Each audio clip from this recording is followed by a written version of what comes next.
when we started this afternoon with Ankita's performance. Is Ankita still around? Yes. So Ankita began her performance by making this very important observation, which is that लोग जब प्यार में होते हैं तो उन्हें कविता सूझती है. Okay, so she spoke about how love makes people poetic. Now, I have a slightly different and a slightly ironic observation to make here, because in my case, it is usually the lack of love that makes me poetic. And that's what my performance today is really about. The reason I'm calling it a performance and not a poem is because it doesn't follow a specific format. It's not proper rhyming poetry everywhere. It's a combination of some poetry, some personal observations, and some rambling. So without any more ado, here's what it is. This performance is called Love in the New Millennium, and here we go. So dear ladies and gentlemen, like most of you present here today, I was born a few years before the turn of the millennium. And according to the internet, that makes me a millennial. As a millennial, as a typical millennial, I suffer from what is commonly known as the multiple personality disorder. I'm a social commentator on Facebook. I'm a photographer on Instagram. I'm a trainer on LinkedIn.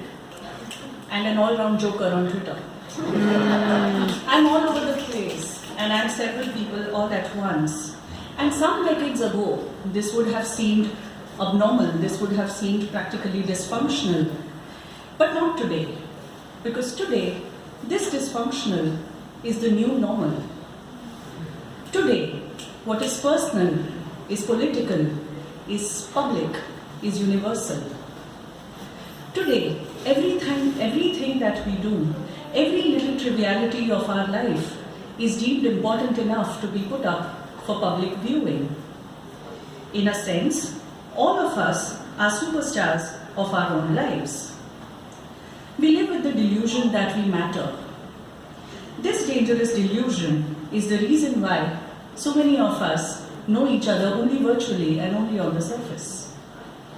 Now, before you start to point fingers at me, let me admit that social media is my poison too. And it's one that I drink willingly and copiously from. But somewhere in this crazy race, to notice and be noticed, my fellow millennials and I have lost our ability, or are losing our ability, to love organically. You see, like everything else on social media, modern love is also a marketplace.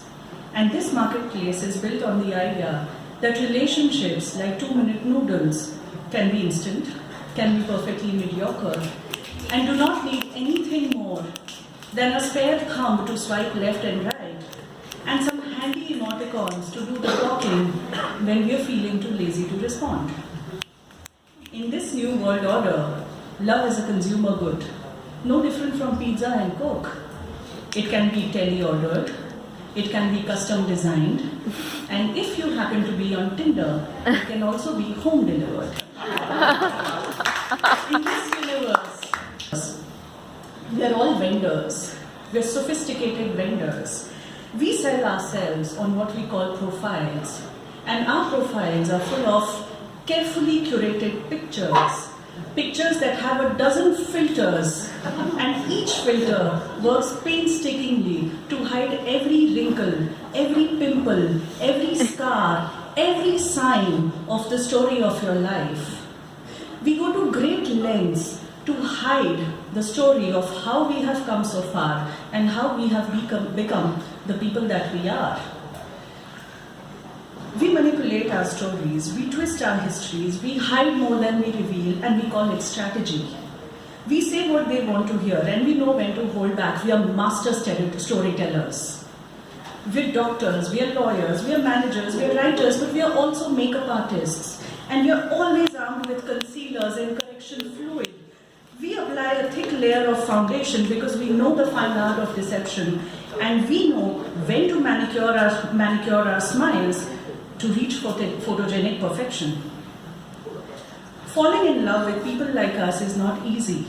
Sometimes it requires crutches and sometimes it requires props. There is this friendly guy next door who's not very sure if he is good enough for a lady, and so he poses for a picture next to his Mercedes. Somebody told this man that women judge men not for what they do, but for what they own. And he believes this. He believes this because he's too lazy to meet people in flesh and blood to know better. And then there is also this nervous woman who takes 1 million selfies. And thanks to her 1 million selfies, she's now discovered that her left profile looks marginally better than her right. Somebody told this woman that men judge women not for what they know, but for how they look. And she believes him. She believes him because she's too lazy to go out and meet people in flesh and blood to know better. I can see myself in that gentleman who owns the Mercedes, and I can see myself in the woman who takes 1 million selfies. We're so busy decorating ourselves that we do not have time for flimsy things like reading the goddamn newspaper. The other day somebody came up to me and said, "Hey Megha, what's your opinion on Syria?" And I said, "Oh, Syria, I know him really well. We have mutual friends." We're expert photo editors. And we are lousy, hopeless lovers because we believe in small love. Small love, instant love, momentary love, love that is lust, love minus trust. Small love is our insurance against heartbreak. Small love keeps us functional.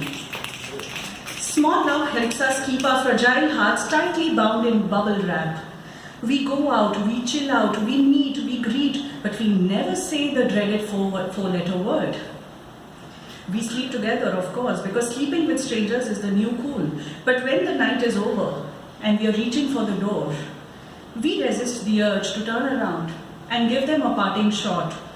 Because it is uncool to be a sentimental fool and ask for affection from someone who wanted to be a right swipe, a statistic and nothing more. So there are days when I give up the fight and I swipe right, and I go for a casual date, and I wear my best fragrance just in case the date becomes something else. But then a man comes along, and we make small talk, and we discuss the weather, and I'm waiting for him to weave his magic. But he lets me down because I have superhuman expectations and he's only human. And so I'm back online, swiping away, till I find another soul to make my day. I do all of this, yes. I patronize the same marketplace that I am a victim of. But sometimes, in all of this, a little voice at the back of my head is absolutely incredulous that I am simultaneously looking for love and running away from it. The voice in my head reminds me that nobody ever falls in love without injuring their knees, and that there may be 1,000 mediocre things in life, but love does not have to be one of them. Thank you.